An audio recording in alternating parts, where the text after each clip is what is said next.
What is going on, guys? Goofy Rexy here. Hope everybody is doing well. We're back to that time of the month here, or maybe I shouldn't say it that way, but we're back to that time again, guys, where we're going to be talking about the most valuable teams in Marvel Strike Force. And what I usually mean by that is, what teams should you probably prioritize your investment in to make sure that you're getting the most value out of your resources that you are spending on your roster. So not all the teams that you should invest into, but most of the teams that you should be prioritizing your investment in. We usually do this every couple patches or so. The last one that we did was actually 6.4. So we're going to be doing this one 6.6 here, especially considering that this is going to be a longer patch. Kind of a good time to sort of kind of regroup here, figure out what we're going to be doing going into the new year. Now, there are going to be some new teams that are going to be added to this list from what we usually have before. So if you've kind of been following these videos, I think that you'll be able to get some solid sort of value out of that as well.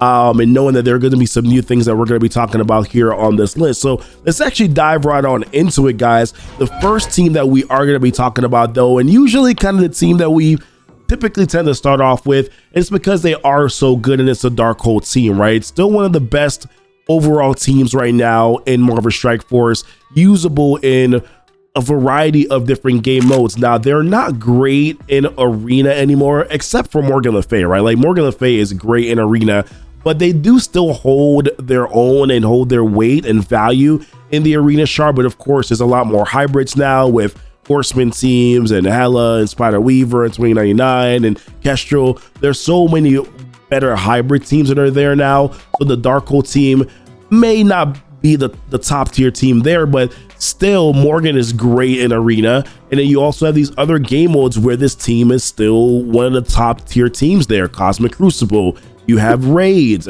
there's War. There's still a solid team all around. Now, the one blemish for me here with this team is the fact that Agatha is still not farmable, right? So there's been so many new hard modes, villains hard modes, heroes hard modes that have been added to Marvel Strike Force, but Agatha's still not been added to either one of those yet. So we need her to become farmable because, like I've said before, I think she is the second most important character on this team. So hopefully she'll become farmable soon, because really, I mean, Morgan is great. Of course, like, she's the entire team essentially, or she's the one of the main cog of the team, but Agatha really kind of helps to sort of solidify the rest of the characters that are here. But that's it, guys. The Darkhold team is the first team we're going to talk about here. Now, next on this list that we're going to be discussing is a new team that was just recently added that we've been testing out here, and it is the Death Seed team. I gotta say, man, I'm really impressed with this team right now and how well they're doing. I mean, they do really well in the Doom 3 raids, like phenomenally well in the Doom 3 raids. It's almost kind of fully simmable. Like, I think once Archangel gets his stars and red stars, that this team might be able to sim Doom raids even at higher levels. Like, they're really solid and a really good team. Now, I did test out Archangel a little bit here in the Arena meta. Initial feedback so far is not great, not phenomenal. I think lack of stars and red stars kind of hurt him where that is concerned. It's easy to overcome those stats in raids, but not so much in Arena where he's sort of just by himself. It's a minor blemish on his record, though. I think he's gonna be better once you get stars and red stars, and we'll test him out there again. But I think for the most part, the Death Seed may be the second most versatile Apocalypse Horseman team, if you ask me, because although they're not Arena meta, right, they are good in CC right now because of Age of X, and even outside of Age of X, I still think that they're going to be pretty solid there as well. I tested them out in War in a video a little bit earlier this week, where I showed them being able to beat Young Avengers, beat Hero X Guardians. They weren't able to beat Underworld, though, but I do think that once we sort of kind of get some stars and red stars on Archangel, that maybe they might be able to beat the bare bones Underworld team. But we'll have to test it out a little bit later. But I gotta say, I'm really impressed with the Dead Seed team right now. Really like what they're able to do here. And I think it's a good design team that they decided to go with. So, but next on the list here that I wanted to talk about is these guys just continue to keep popping up, you know, because they're just that good. And it's the Eternals team. So yeah, 2-person team, but they're continuing to stand the test of time, even with other characters coming in. They're still an Arena meta, right? Still used as well, also in every single game mode right now. Now, Icarus not really farmable, so that kind of hurts a little bit here because you can only get him from the premium orbs. Right now he is in the strike, available in the strike pass, so players can get some extra shards for him there.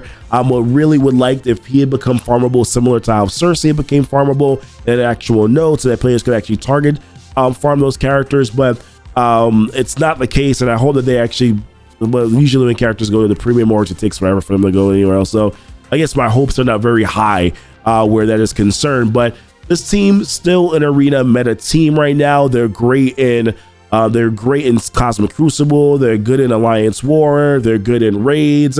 Like Morgan Le Fay, Dorm, Deathpool, and Eternals is a great Mystic Doom raid team that I used to sim.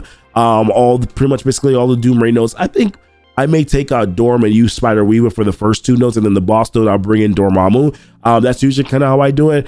But I mean, still, either way, the Eternals are a part of that main comp that you do use their versatile combo in a lot of ways, and I think probably still Dark Dimension recommended as well, right? So yeah, I mean, a good team from my perspective. Now, we can't talk about this 2-person team without talking about another 2-person team that I think has a lot of value as well, and it's Tangled Web. Now, this is technically a 3-person team, but I said 2-person team because Spider-Man Noir can kick rocks as far as I'm concerned.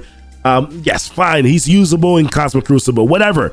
But for the sake of what I'm talking about here, it's really about Spider-Man 2099 and Spider Weaver, right? Like Spider-Man 2099 and the Spider Weaver are all over the arena meta right now. I mean, I don't think that there's a hybrid team that I use on offense that does not include Spider Weaver in 2099, right? Like they're very good combo. I'll also enjoy, I mean, they're a nightmare in Cosmic Crucible, first and foremost. I mean, especially depending on some of the other comps that you can put them with, they can be really challenging in Cosmic Crucible, which just I don't know if I like it per se, but they are definitely very good there. On War Defense, they're insane with Underworld, right? Like almost lights out.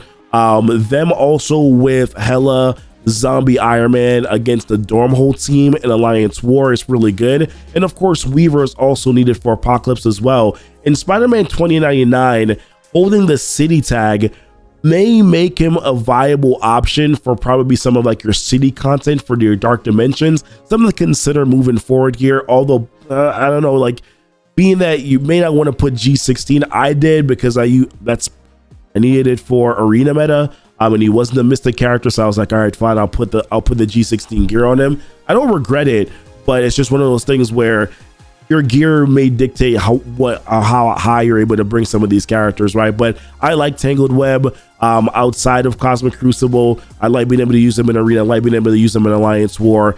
And also Spider Weaver I do use as well in the raids, as I just mentioned. And Weaver is also needed for Apocalypse as well. So some good value there in terms of some investment.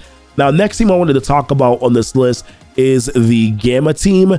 Gamma is super dominant team, right, in Alliance War on defense or on offense. They're also really good on defense in that room 6, right? It's incredibly annoying to go against them. Occasionally, you also get the Red Hulk with Darkhold in room 6 as well in Cosmic Crucible, which is like a nightmare as well to deal with. But some decent success I've had with this team now, using them in the second node of the Doom 3 raids, being able to either go in and sack or go in and actually fully clear the node. Usually it's everybody else dies and then Red Hulk stays alive and kills everybody else, like kills the last 3 characters. That's usually kind of how it goes.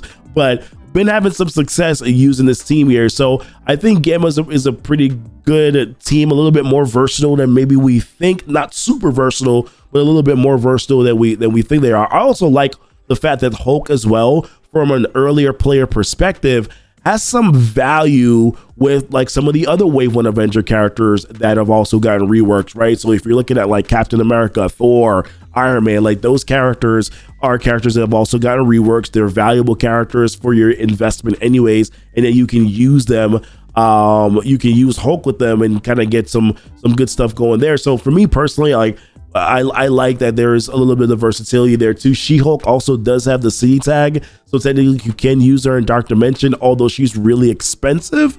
So I don't know if a lot of players will want to go that route on the first run of a Dark Dimension, but something to consider. And of course, the Gamma team is Apocalypse required, so therefore that kind of holds them in higher value from that perspective as well. Now, the next team I'm going to talk about here is going to be a little controversial because of a newer team that just got introduced into Marvel Strike Force that is going to be taking their place in the raids, and it's the Web Warrior team. But for me, I'm actually not going to put the Rebirth team on this list, and I'll talk about the reason why.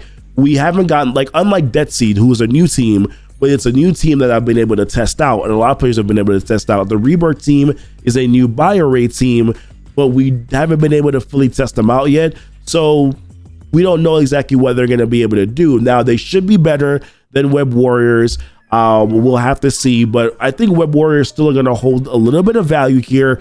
Maybe you don't want to put a ton of investment into them, but if you've already been using them, then sure, there's some value there. I think this where the value for Web Warriors is going to be is that they are already farmable, right? That's going to be a big deal. Like if you're a player that cannot get some of the Rebirth characters because 3 of those characters are new, then at least the Web Warrior team is already farmable. There are also a Scourge team. So if you're looking at Morgan Le Fay, and if you want to do higher difficulties than difficulty 4, then you will need the Web Warriors in order to be able to do some of the Note 5 and then Note 10 of that Scourge. So therefore, Web Warriors are still on this list. I'm not going to talk about them too much though.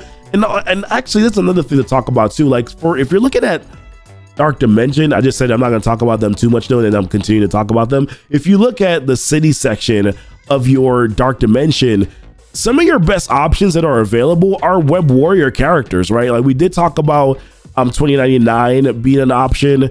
We did discuss a little bit. That's actually just 2099. Squirrel Girls probably is an option, Shang-Chi, but some of your other available options, like She-Hulk's really expensive. It's like Ghost Spider and then maybe Scarlet Spider or going with OG Spidey. Like some of your better city non-legendary options are Web Warriors, and that's kind of unfortunate from a game design perspective. I really wish that some of these other characters would have had the city tag so that players would have actually been able to have a little bit more versatility. They've released a lot of global characters recently, which has kind of hurt players being able to have versatility in some of these other areas that are needed, in my opinion. But yeah, Web Warriors are kind of still on the list right now, although with an asterisk. Probably going to be getting replaced here with Rebirth once you can kind of start testing out that team a little bit more. Now, one team that's on this list still that, yes, they are valuable because of Doom raids, but they're really kind of, as you start to climb higher in things like Doom raids, this team is not holding their weight as much anywhere. It's a Secret Avenger team. Now, I think that they're still one of the better, overall, all around good teams in the game. Of course, they're still preferred for your Doom 3 raids for your skill section alongside Kestrel, alongside Shang-Chi, right? Like those are, I'm actually seeing people now use Kingpin for some of their nodes as well. So they hold a really solid good value. The issue is that they're starting to get outscaled because of that Morbius node. There's just a lot of things that go on there. So they still do hold value, especially for if an earlier player can get access to a character like Captain America Sam. There's a ton of value using Captain America Sam. Great utility character, decent enough damage, can tank, can give ability energy. There's a lot of really good things that you can get out of Captain America Sam. And of course, if you have all 3 of these characters together, there's value there. You can also use them to unlock Omega Red.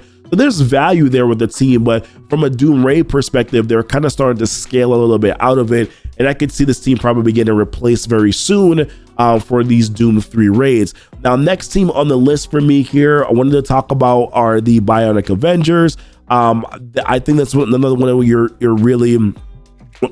most valuable options. Not really much to say about them. They're great in the tech Doom raids. I was messing up bio because they're Bionic Avengers. So I wanted to say bio, but no, they're good in the tech section of the Doom raids. Really good there. A lot of the characters though aren't farmables for some players, so you may still not have Hulkbuster. Deathlock's event was not bad. Vivision just had the strike pass, so there's possibility that you may already have all 5 characters, but if you're looking at like what's value here, Bionic Avengers obviously are very valuable. You can use them for the Death Scourge event to be able to unlock Archangel. Sorry guys, I'm still a little stuffy here. So, and very good in raids, and you can also even use some of these characters as well for the War Scourge for some of the Avenger section there too. So, kind of value with the Bionic Avengers. All right, next team to discuss here is going to be the Young Avengers. Once again, a great overall team. I think in a few different game modes here that are important, mainly for your Scourge events, right? So if you're looking at like the Famine Scourge, this is if you're doing the higher difficulties, like higher than difficulty 4, then your this is a great team for your Node 5 and then Node 10 for that Famine Scourge event. They're also pretty good in the War Scourge event too. So for the Avengers section in your War Scourge, the Young Avengers actually provide a lot of really good solid value. They actually work as a good SAC team or a hero team for your Morgan Le Fay Scourge event as well. So there's a lot of really good areas that you can actually use this team. Apart from that, they're pretty good in Cosmic Crucible as well. Obviously, War Defense, they're great too. And they're also good for things like Tower as well. They usually is some really good solid value there. There's the characters that you're looking at here, like Squirrel Girl, Miles, all these characters are farmable. So you can grab them. Like Kate Bishop is on the node, Echo's in the War Store, Miss Marvel, Mystic campaign, America Chavez I think is Cosmic campaign, Squirrel Girl I think is in the Nexus campaign, Miles has a node and is also in the Blitz store. So there's a lot of really good areas that you can get some of these characters and start to kind of plug and play them together and use them. Miss Marvel has a lot of really good synergy for earlier players with like the Hero Brawler tag. If you can find other characters that have the Hero Brawler tag, you can synergize pretty well here with Miss Marvel. So a ton of value in my opinion that you can get out of the Young Avenger team. So I would definitely say that they're one of the more valuable teams as well in Marvel Strike Force. Now next on this list for me, we're going to talk about the Hero Asgardian team. So primarily when I pull this up, we're not going to be talking about Hela or Loki. We're going to be talking about the Hero Asgardians, right? So not Hela and Loki. This seems a little bit more one-dimensional, but they are very good in the War Scourge event for Red Hulk, for your specific Node 5 and Node 10 where they're required, either them or the Ravagers to use for those nodes. So therefore we got to throw them on this list. We got to talk about them a little bit here. In your hands, like Thor, the rest of the team, they actually do really well in that War Scourge event. Outside of that though, don't really do much. War Defense, they're great, but you just think about when you're investing into this team, just know that you're doing it for War Scourge, and if you're doing higher difficulties, like higher than difficulty 4, that's what you're doing it for. You're not doing it for anything else. Although I will say Thor, for earlier players, Thor, Iron Man, Cap, Hulk, pretty good solid team that you can use there for some earlier content, right? And then let's talk about the Unlimited X-Men team. That's definitely a team that we didn't forget about, but I just wrote them down too far on the list. But Unlimited X-Men, they're pretty good. This is mostly about Rogue though, right? The team is very good at Rogue. All right, let's give some respect to Gambit. Rogue and Gambit are pretty good together. There are actually some plug and play options that you can use with both of these characters. So there's some value there. Some of these are still not farmable yet. The Gambit is in the Crucible store though, so you can grab them from there with your elite Cosmic Crucible credits. Phantom X does have a node. Dazzler or Sunfire though, still not farmable from what I can remember. I know Sunfire is not. I know Dazzler is not. Sunfire I wasn't too sure about. Phantom X actually has a node now as well, or will have a node. So I mean, the team is great in Cosmic Crucible. That's where they shine. They're a phenomenal team there, but they're also needed for Apocalypse. If you're looking at value investment, then the Unlimited X-Men team is a good value investment from that perspective, right? All right, that's pretty much it, I think. Oh, last team. I'm like slightly rolling my eyes because I don't believe that I'm talking about this, but I kind of have to. We got to talk about Minions now because of the Death Scourge event, because now, and I'm still a little salty about it, guys. Still a little salty about it. But because of the Death Scourge event, if you're going to do any difficulty at any level, you're going to need Minion characters. Now, the best Minion characters it's not AIM, although AIM did do fine for me, by the way, in the Death Scourge event. I was able to use this team to be able to get through some of the early nodes. I did sort of like a modest run because I don't really push for Scourges anymore, because I did a 3 million run for a Red Hulk and still only got 5 stars. Still a little salty about it, okay? So therefore I don't really push for Scourges that much anymore. But the best Death Scourge Minion characters based on what's been going on so far, is that it's actually the Ravagers, which I refuse to invest into because why? But it's the Ravagers. Were the best team alongside Merc Lieutenant and then Merc Riot Guard. Those are the best minion characters or best minion team to invest into, most valuable minion team to invest into here for that Scourge event. Ravagers being most valuable because they actually recently got a rework, so therefore their stats and abilities will scale better. So therefore, from a value perspective, and because they help you to unlock Archangel, therefore we do have to talk about them on this list. Although it pains me to say it, guys, it pains me to say it. It's really kind of a poopy thing that they did with requiring players to invest into minions after players had already invested into Bionic Avengers and War Dogs. In my opinion, it was kind of a crappy move. And something that I'm still kind of giving them crap about to this day.